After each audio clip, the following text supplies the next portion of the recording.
लेकिन मेरा अपना ये मानना है कि अगर भाजपा कोर्स करेक्शन नहीं करती है तो भाजपा के लिए सत्ता में आना मुश्किल होगा। केंद्र में तो आप भूल ही जाइए।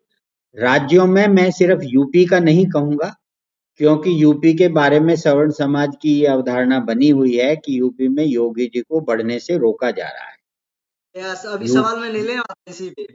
हैं? इसी पे सवाल लेने वाला नहीं, था मैं। अच्छा, नहीं। तो सवर्णों को ये लग रहा है कि उत्तर प्रदेश में योगी जी को रोका जा रहा है। अभी वो उनके गवर्नर के भाषण आए गोरखपुर, वहां पे गई, सब तरह की जो बातें चल रही हैं, तो इसलिए लोग योगी को नहीं हराएंगे, क्योंकि उन्हें मालूम है कि योगी को हराने के लिए ये है तो वो योगी। लेकिन आप दूसरे राज्यों में निश्चित समझिए कि नहीं हो पाएगा, नहीं हो पाएगा। और अगर यही कानून रहते हैं तो लोकसभा तो आप भूल ही जाइए, लोकसभा तो आप भूल ही जाइए। और अगर ये लीडरशिप रहती है, लेकिन आज की डेट में पॉलिटिकल सिचुएशन ये है कि सवर्ण समाज भाजपा से नाराज है, आक्रोशित है, लेकिन अभी वो दूसरी पार्टियों की तरफ उसका रुख नहीं है। अभी वो एक मैसेज देना चाहता है। हो सकता है पंचायत चुनाव में भी दे, क्योंकि उससे सरकारों पे कोई फर्क नहीं पड़ता। उपचुनाव में दे, एक दो लोकसभा की सीट का भी उपचुनाव आएंगे उसमें दे।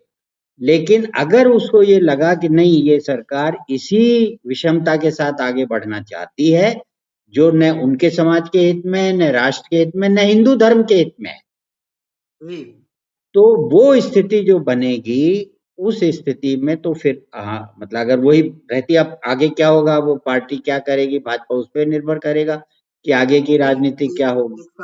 तो आप आज की तारीख में कुछ कह नहीं सकते। लेकिन मैं समझता हूँ कि मोदी जी बहुत ही समझदार व्यक्ति हैं, इसीलिए अभी उन्होंने तुरंत पार्लियामेंट में कहलवा दिया, जब भीड़ देख ली कि भाई ये तो रुकने वाला मामला नहीं है।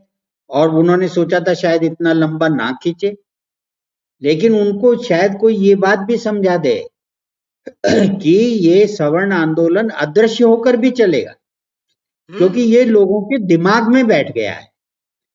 भाई आपके दिमाग में बैठ गई ना कि जो मुसलमान है वो आपको नहीं मानता है, आप उसको कितना ही कुछ कर दो, उसके लिए देश नहीं पहले धर्म है, ये आपके दिमाग में बैठ गया।